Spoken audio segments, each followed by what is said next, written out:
Divisoria is a commercial center dito sa District of Binondo, San Nicolas, and Tondo, Manila. Kilala ito dito sa bilihan ng mga items lalo na sa murang presyo. So ito naman ay malapit sa Tutuban Center din.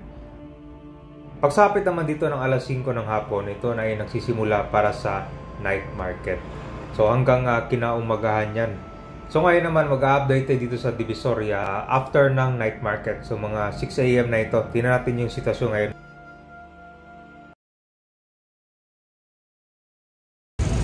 Ayan, magandang umaga. Nandito tayo sa Divisoria, Manila ngayon. Time check, 5:45 AM. So dito, kagabi-gabi, merong night market. May mga nakalatag na mga kanyan na gulay at iba pa. So ngayon ay 6 AM. Yung pangalawa.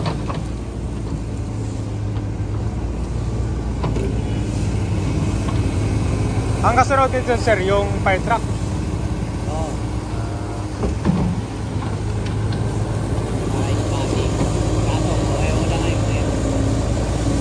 Pero itong concert, itong backpack ko tawag dito, di ba? Bobcat. Ha? Bobcat. Bobcat dito sir. Talaga kailangan na talaga dito yan, no? Para mabilis yung pag-akot sir, no?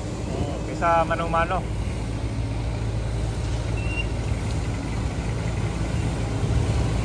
Ay, meter namin. Okay.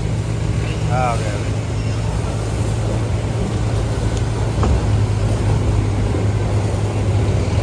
Kasi hindi mo isa yung namin. Ha? Baka niyan doon. Mukhang ano oras pa kayo darating yung concert, yung Placid. Depende, wala namin. Mga matagal pa yun, no? Hindi ka mayroon ng kami. Ngayon, parang ngayon, wala kami nakikita ngayon. Ngayon, maaari, hindi talaga. Hindi PSR konti yan eh, pero naglinis sila ng basura dyan eh. Pero concert, dito lang kayo naglinis, wala na sa ibang lugar. Wala na doon sa ibang kalsada. Kasi dito lahat pinapagpapit ng kulay. So ibig sabihin yung iba dito galing sa ako na rin? Saan? Saan na rin, no? Okay. Dapat nag-aantay sila, no? Hindi na sila natatakot kami. Hihintay na lang nila ang ganito.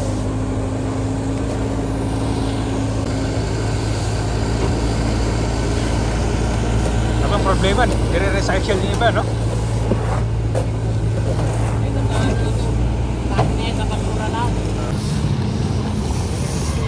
So dapat by 6 AM malinis ito siya. Wala na.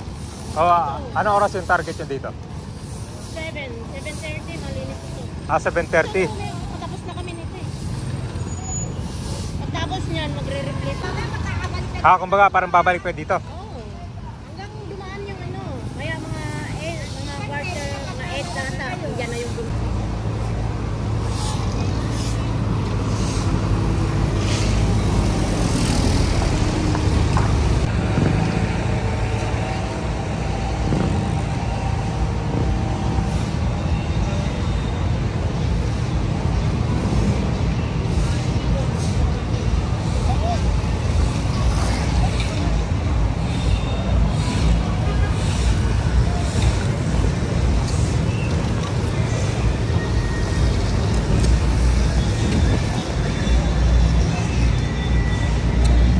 So dito pala sa kabila kabay na demolish na yung gusali, oh. Mukhang may gagawin development dito. Nakabakod na.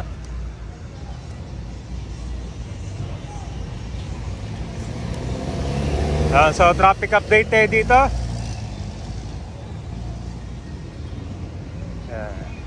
Sa kabila naman kabay dyan, walang basura dyan. Dito lang sa kabilang lane. yung dito yung night market ng Divisoria, yun doon yung may police station doon. Outpost. Pero yung naglinis kayo man, magsimula kayo doon. Opo. Hanggang padandaan papunta dito. Iba namang ano nandun. Ibang naka-area. Kami naka-area kami dito lang sa mga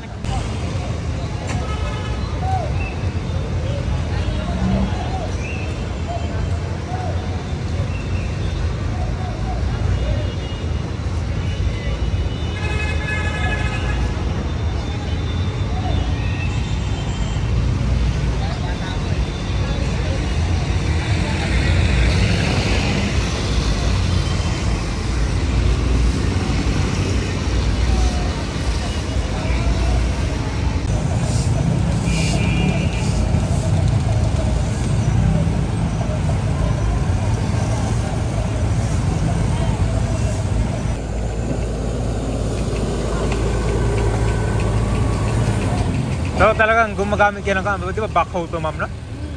Pwedeng wala yan sila kasi mahirap eh. Kung ba hindi na kailangan to ng... Tulad ng araw, walang kayo, di ba? Di- Ayaw naman. Talagang pala-pala kung gamitin ng mga gamit eh. Hindi na mga peso na lang. Ayos to. So ganun yung proseso dito araw-araw. Araw-araw, ma'am. Araw-araw po. So kailangan to i-flashing para matanggal yung amoy. Yung amoy tsaka yung putik na makapal kasi maraming nadudulas na rito eh. Okay. Kutsupan pala. Kailangan palang linisin talaga kasi madulas to kung maglakad sila, no? Dahil yung mga gulay.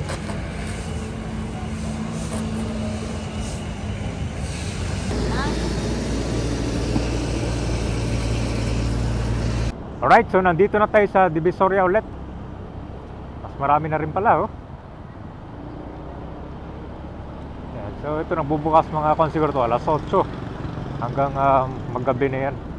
So yung mga maghabol ngayong Christmas, gustong bumili ng pangregalo. Oh, maraming mga kon ngayon, oh, 50 all item. Wow. 35, 3 for 100 damit. Saktong-sakto pang regalo ngayong Christmas. Kung budget ang pag-uusapan, dito na, oh. Dami yan. 8 lang sa isang lane nitong masayang, ano nakalagay? Masayang Kapaskuhan. Ayun. Masayang Kapaskuhan yung nakalagay.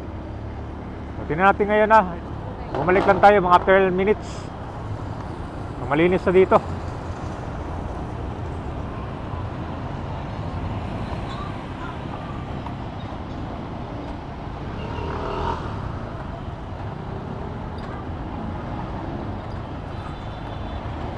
Matraffic lang ngayon papunta dun sa dulo dahil naglinis pa sila.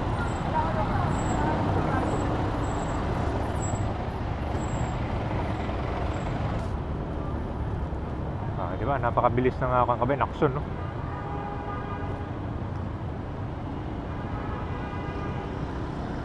So ito na lang yung kailangan, ito yung flashing dahil nagkadikit-dikit yung mga basura. Mabilis na kanyang kabay, nakson. So tulong-tulong na rin sila ito sa paglilinis. 6 AM na. So ganito kabilis yung paglinis ng sada dito sa Divisoria. Una, gumamit sila ng backhoe. Nilagay nila truck, no? Yung mga basura, talagang kwento kanina dito, gabundok. So after naman nun, ito ay magkakaroon ng flashing. Dahil kung makapansin mo, kung dadaan ka dito ganitong oras, naamoy pa yung basura. Sa mga naghahabol pala dito, lalo na pang regalo ngayong Christmas, dito sa Divisoria sa Mabuhay Lane ng Recto Avenue ay meron na ring mga vending stall. Maganda pumunta dito ng umaga para hindi masyadong matraffic at konti pala yung mga bumibili. Kasi pagsapit ng alas 5, yan na yung mas dumadami, tapos sisimula na yung night market. Nagkaroon ng massive clearing operation dito dati sa panahon ni former Mayor Isko Moreno. Itong Mabuhay Lane ay naibalik sa taong bayan para sa mga sasakyan, mga tao na maglalakad ng maayos.